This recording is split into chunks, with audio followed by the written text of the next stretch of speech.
Hello, this is the other memory book that I wanted to share with you, and this is a different one for me. Firstly, because I've used Stamperia papers, and those of you who've watched me for a while will know I'm a graphic 45 girl. But I've been watching Karen Keats on her Friday Night Lives, and she's been using these papers. So I asked her what they were, and she said they were Stamperia Coffee and Craft, and they just really appealed to me. So I bought the papers. The other thing that's different about this to my usual style of memory book is that I've used the Cool Cats flexi hinge dies. So I've made those up and used that today, and I've used grey board. So it is different to my usual style, but see what you think. So you might be able to see on the front I've used some glossy accents. Again, I talked to Karen, I asked Karen on her live how to use those glossy accents because I've been using them like Nouveau drops, but you can actually sort of paint with them. So I've used them. So I've used them on the pipes there and on the funnel and on the light at the top there. I know it's difficult to see, but you can probably just about catch some of them. So let's have a look at it. So the thing that's always sort of made me think twice about Stamperia is that it's very picture rather than pattern orientated. So it was really nice to watch Karen and to see what she did in terms of using those pictures. And I got lots of lovely ideas from her. So thank you very much, Karen. So this is slightly different to my usual style of memory book, even in how I've laid out the pages and papers and things. So I wanted to incorporate this piece of paper, but I also wanted to make it look like I was putting something in the drawers. So creating my pocket, that's the word I'm looking for. Creating my pocket using the drawers sort of gave the effect of putting something in the drawers. So on this page, if I take these out for a moment, what I wanted again was to create the effect of going into a shop. So you've got Grand's Cafe and you've got the Chocolatier. So it's almost like two doors, and this again was what I was trying to achieve. And then I've just, because the pages weren't wide enough to do two like that, I've then put a pocket in there and a pocket in there. And then I wanted that idea of it being decorated inside. So I thought these looked a bit sort of wallpapery. And again, I've matched those patterns up. That should have gone that side, but we'll ignore that.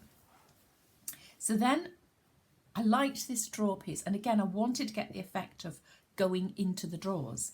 So I used the Cool Cats die.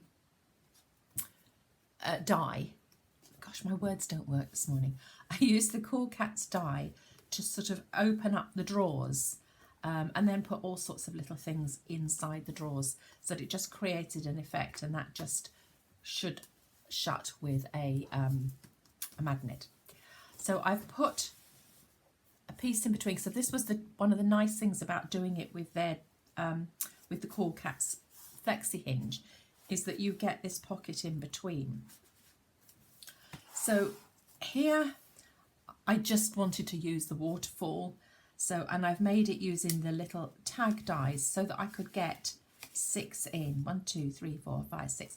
Because we were a bit short because it was only 6 by 6. And even so, the little knob thing to pull it does just hang over the edge a little bit. But there you go. So then, let's pull that apart. It gets stuck. I need to find a way of unstucking that. So then I wanted a flat page. So I've just got a very simple pocket, but what I've done is I've matched up the papers so that it looks like a room with a little coffee table and a chair, and then that just pops in there. So then again, I wanted to keep it flat for a little bit, so I just found some different textures, or they're not textures, obviously they're flat, but some different looking texture. So we've got the wood and then the leather.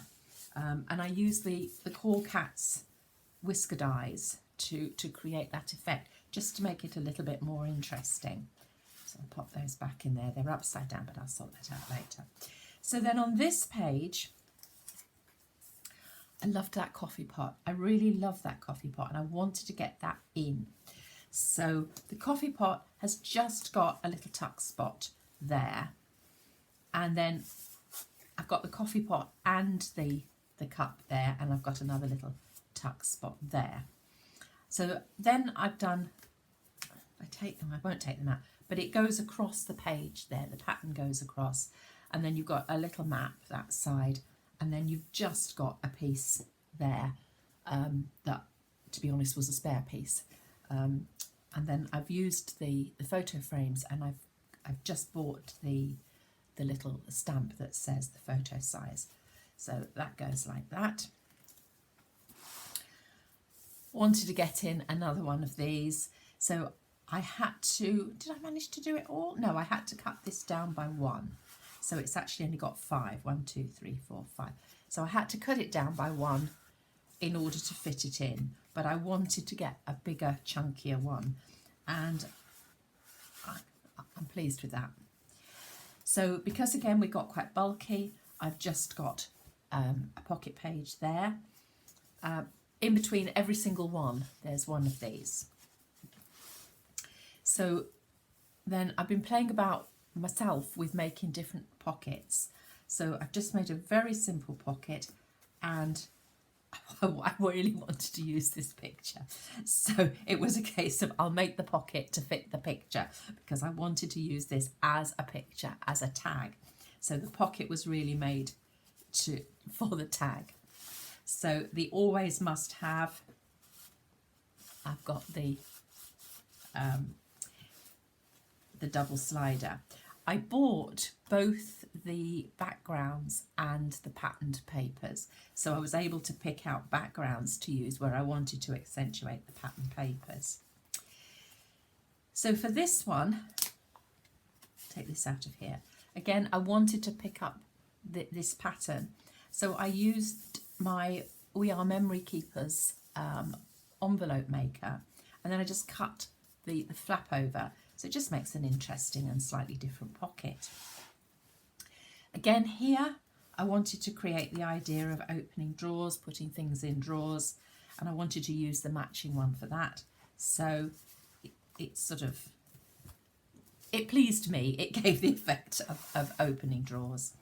And then on the final pages, again, I needed to keep them quite flat, so I've just used one of the backing papers and made a photo slot. And then on the final page, I've done what I did on the first page, is I've used the page that I really liked and then created the effect of putting something in the drawer. So, slightly different for me, but I really hope you like it. If you do like it and you're not already subscribed, please do. If you like it, please thumbs up or a comment would be absolutely fantastic. Thank you for watching. Bye-bye.